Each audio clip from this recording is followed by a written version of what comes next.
morning. In this week's Sidra of Chukat, we have the famous mitzvah of the para aduma, of the red cow, the ashes of which are used to purify people who've had contact with the deceased, so that they can once again come to the Beit HaMikdash, that they can offer korbanot to Hashem.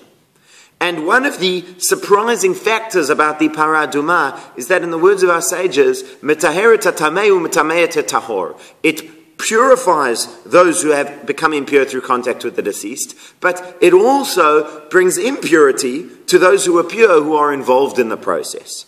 So the one who burns the para aduma, even though he was pure before, becomes impure, and so on. One who carries the water, one who touches the water. And everybody knows that the great example is that the one who does the sprinkling of the water, he himself becomes tameh. As the Torah says, the one who sprinkles that water will become impure. The only problem with this common knowledge is that it's not exactly true. Rashi there on the verse, and our sages in the Gemara make the point of saying that the one who sprinkles the water as part of the purification process remains pure. It is other people, such as the one who burn it, who indeed become tameh, but the one who does that sprinkling remains pure. Even though the verse says, the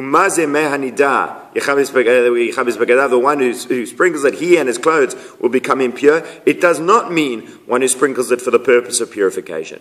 It means one who carries water, enough water for sprinkling. It means one who sprinkles the water not for the sake of purification. But what we see over here, what seems to be a deviation from the simple meaning of the verse. If you would read the Torah, you would come to one conclusion, that the one who sprinkles the water is tameh. However, the sages tell us from our tradition that that's not actually the case.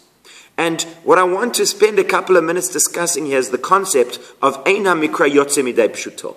The Torah does not leave its simple meaning. There's a saying in many places in the Gemara that after all of the deep levels and layers of interpretation of the Torah, you have Pshat, Remez, Drosh, Sod, you have the simple level, you have the hints, you have a deeper level, you have the hidden Kabbalistic level. With all of these meanings, at the end of the day, you have the straightforward explanation of the Torah is still there.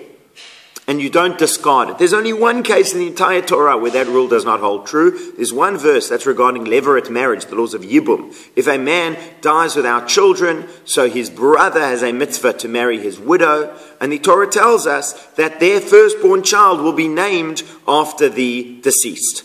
And the Gemara says that's actually not the case. That what it means is that the firstborn brother, in other words, the oldest of the surviving brothers, is the one with the responsibility for Yibum. And it goes on to explain that in other ways, but it says this is the only verse in the Torah where the pshat, where the straightforward meaning does not apply.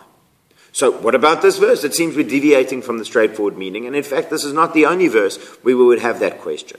And so the point that I want to make today is that this is a point that I've seen from Rabbi Yitzchak Twersky. He wrote a series of books called Amita Shel Torah. I've also heard it from Rabbi Berelwan and Rabbi Soloveitchik in the name of Rabbi Soloveitchik. It's a fantastic idea. Is that when we talk about the pshat, pshat does not mean the literal, straightforward, basic understanding of the text as it jumps out the page at you. That's not what pshat means. Pshat means a deep understanding of what the Torah is saying, based on a proper understanding of the context and the meaning and the use of language. That's what the pshat is. What you just read it at first glance, that's not even anything, right? That's not an explanation of the Torah. That's words. A deep understanding is pshat. I'll give you a couple of examples. The Torah speaks many times about Hashem took us out of Egypt with a mighty hand. A straightforward reading would say, God has a hand. We know that God does not have a hand. One of our principles of faith is that Hashem is non-corporeal, that Hashem does not have a body. Right? Hashem is everywhere and Hashem is in everything, but Hashem is not anything. So, how do we understand that it says Hashem's hand? Well, you understand because you know that Hashem does not have a body. So you understand that what it means is Hashem's power. The hand is a symbol of power. That's the pshat in the verse. The pshat, the basic meaning, the straightforward meaning is that Hashem took us out of Egypt with power, not with the literal mighty hand.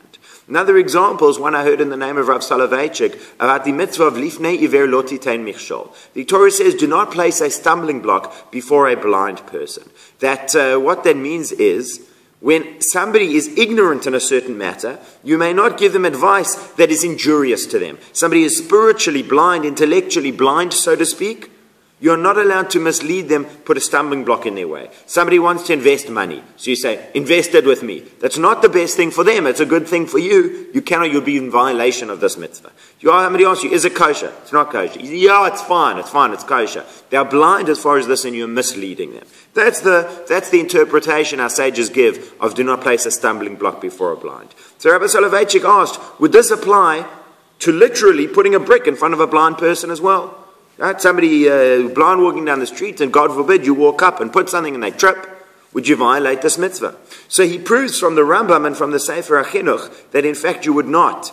If you're interested in the technical reason why, it's because both the Rambam and the Sefer HaChinuch say, "Ein malkin alav zeh mipnei she'en bo ma'aseh," that this mitzvah does not carry with it corporal punishment, since there is no physical action associated with this transgression. Now, if it's all about speech, if it's just the advice that you give a person, we understand why there's no physical action associated with it. But if it includes also putting a literal brick in front of a person, there is a physical action. Therefore, Rav Soloveitchik says, we see from here that that is not a component of the mitzvah. It is a purely mitzvah based on advice. So Rav Soloveitchik asked, but isn't this a violation of this rule? Are we not deviating from the straightforward meaning? The straightforward meaning is that you are not allowed to put a brick in front of a blind person. So Rav Soloveitchik says no. Because again, there are certain axioms, certain contexts, certain ideas that the Torah expects you to know coming into the book. The Torah speaks about memory. Torah doesn't stop and explain to you what memory is. Torah expects you to understand what memory is.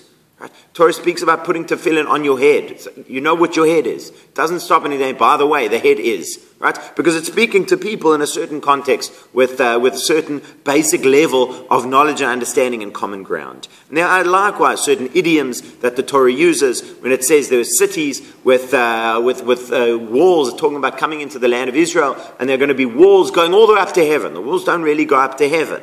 Right? It means big walls, and the Gemara makes that point as well. There's not a violation of the rule of Eina Mikra Yotzem Dei Pshuto, because that's what it means. Speaking in metaphor is a valid way of speech, and that's part of the pshat.